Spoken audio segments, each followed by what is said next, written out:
You can't change something you refuse to acknowledge. Listen, there is a right or wrong way. It's obsession, not transformation. Then it doesn't matter if you fake confidence on the outside. Inside, you're still the same. It's not about lying to yourself. Make it feel good, not forced. Each little change stacks up until boom, you become a whole new person.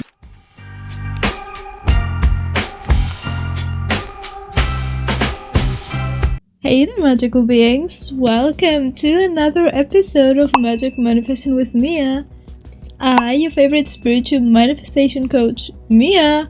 Spiritual meaning I use spirituality and witchcraft to help me manifest my dreams, and I can help you do that too. Using my unique approach towards spirituality and manifestation, I manifested my ex back in 2 days, which you can find the free guide of it in the description below. Travel, money, celebrities, changes to my physical appearance, weight loss, and so much more. And I'm talking all about them in a video form like this one. So make sure you subscribe and hit that bell icon so you don't miss any of those gems. But I am also offering one-on-one coaching, personalized affirmations, personalized subliminals, personalized meditations, personalized vision boards, and even personalized spell work and tarot readings. Everything will be linked down below. But let us get to today's episode. So you keep hearing that in order to manifest your dream life, you need to become a new version of yourself. Great, cool, love that for us. But how? How do you become this new person when you've been you your whole life? And if the version of you right now isn't happy, confident, or fulfilled, how do you even begin shifting into something better? Which brings us to our first step, which is before you change anything, you need to face yourself. And yeah, I won't lie, this part can be uncomfortable as fuck. Because let us be real, it is easy to distract ourselves, to scroll on TikTok, binge watch on Netflix, or pretend our problems don't exist. But if you want real change, you need to look in the mirror and be brutally honest. This is what I call the identity audit exercise. Yeah, we'll go with that. That's the most professional I could find. Yeah. Okay, step 1. Grab a journal, your notes app, or a random piece of paper. Step 2. Write down everything about yourself that you want to change. Not in a self-hating way, but in a way this no longer aligns to who I want to be way. Step 3. Write down why these things bother you. Why do you feel these traits hold you back? Where do they come from? Step 4. Acknowledge your emotions. If this process brings up feelings, which most probably will, whether it's frustration, there we go, sadness, or even anger, let yourself feel them. I've been a huge advocate of feeling your feelings. So if this brings up any emotions, just feel them. Just feel them. It won't mess up with your process. Just feel them. Okay? Because the truth is, you can't change something you refuse to acknowledge. For example, if you struggle with confidence, ask yourself, where did this come from? Maybe it was childhood experiences, past relationships, or just years of doubting yourself. For me, it was all 3. Yay! Change now. We're changing, okay? We're changing. But that used to be all me. Every time I'm writing the script, I'm using my experiences as a way to trauma jump. And let's connect with that. Yay. Fuck. Anyway, or let's say if you have weak boundaries, ask yourself, why do I let people walk over me? Is it a fear of rejection, wanting to be liked? Whatever it is, bring it to the light. You can't shift your identity if you're not even clear what you're shifting away from. Now we go to step 2. Identity copying. Yeah. This might sound controversial, but one of the easiest ways to create a new identity is identity copying. And no, I don't mean being a creepy copycat who stalks someone's every move. But think about it. How do we learn to be who we are in the first place? We model behaviors from people around us. So here's what you do. Look at the people you admire, whether they're real or fictional. They can be celebrities, characters from books, movies, TV shows, or even historical figures. Unless historical figures is Hitler or Henry VIII or Mussolini, or... You know what I mean? Okay? Ask yourself, what traits do they have that you admire? How do they carry themselves? How do they handle conflict? What boundaries do they set? For example, when I started my identity shift when I was younger, I looked up to Kida from Atlantis.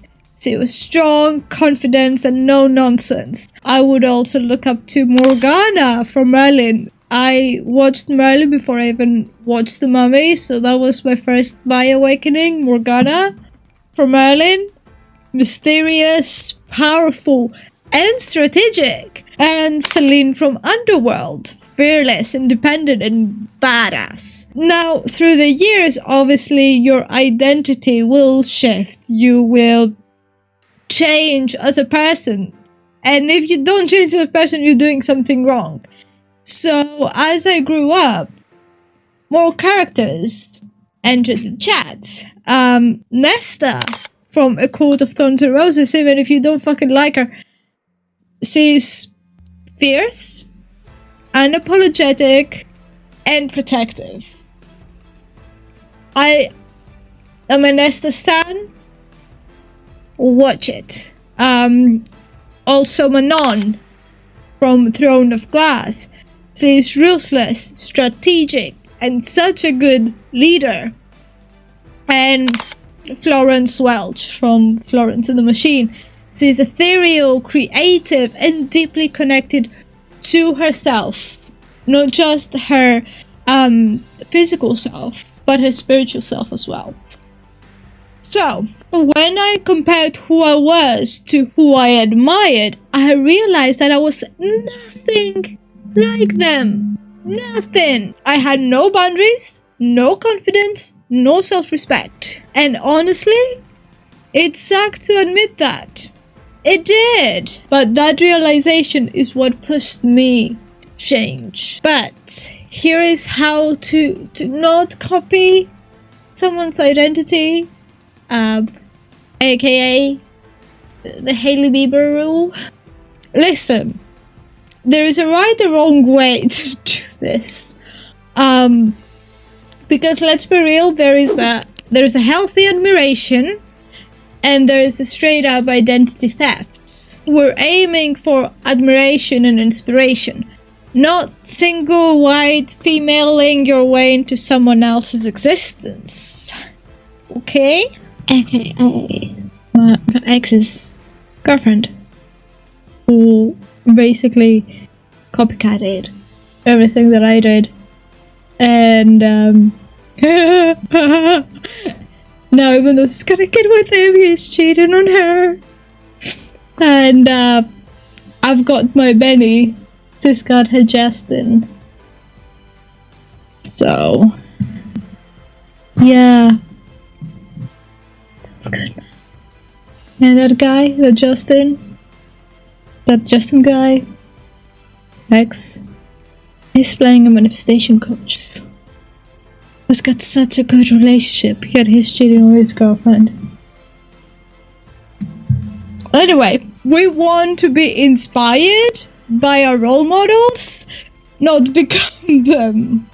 Okay? There is a difference between looking at someone and saying, I love how they set boundaries and stand in their power.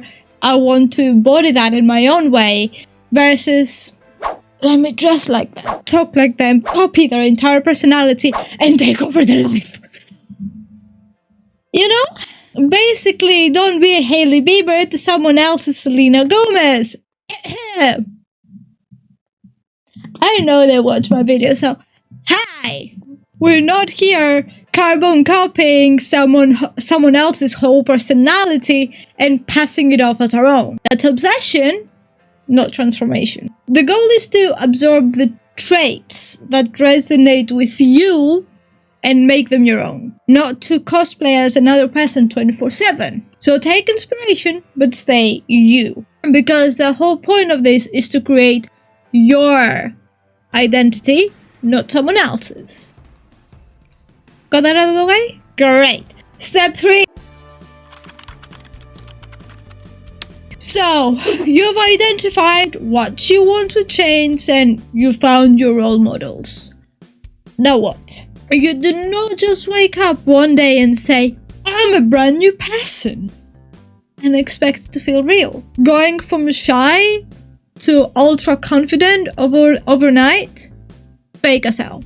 Going from zero boundaries to cutting everyone off? Chaotic. Going from insecure to delusional levels of self-love in 24 hours? You're gonna struggle. Why?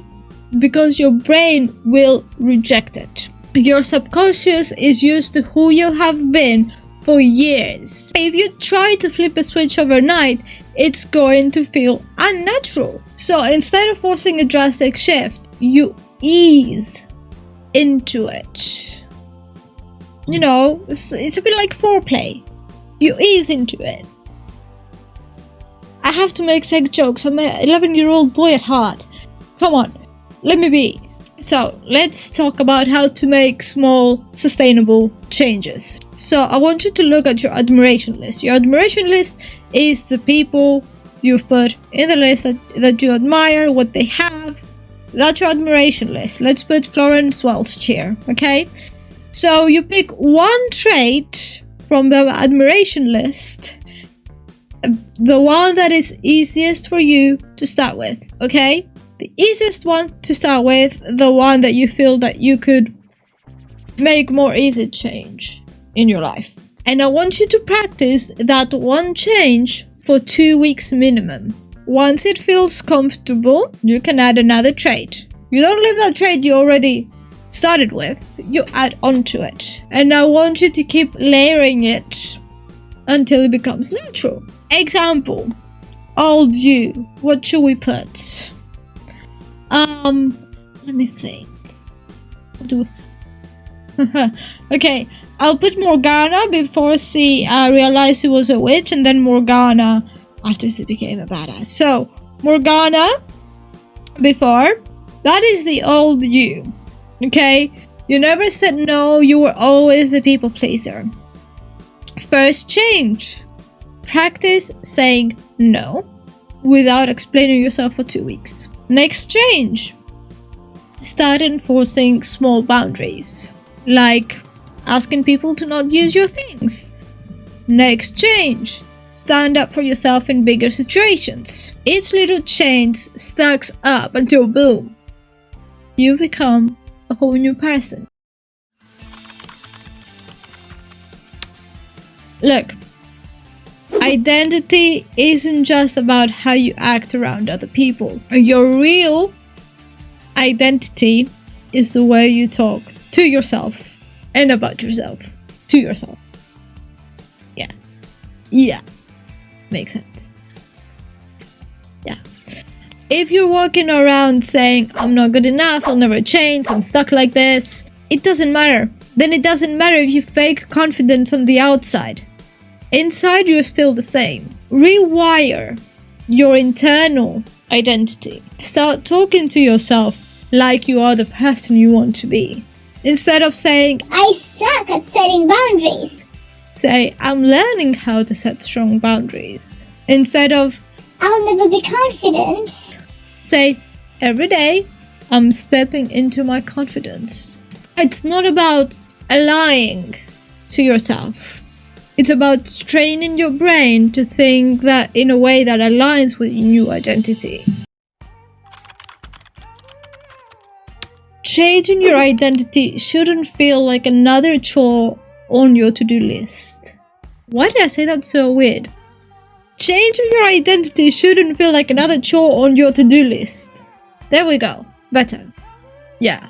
I want you to reward yourself every time you make a small shift. Acknowledge your progress, even if it's tiny. Make it feel good, not forced. Your brain literally releases dopamine when you celebrate wins. So the more you do it, the easier the transformation becomes. And listen, if you have a bad day, it does not mean you failed. No, you didn't ruin your progress just because you slipped up. You're still becoming this new version of you. Consistency matters way more than perfection. So the real question is, are you gonna start this today? Or are you just gonna keep watching videos about identity shifting but never actually do it? If you're serious, pick one trait to start with today and commit to it for 2 weeks. And then come back and tell me how you've changed.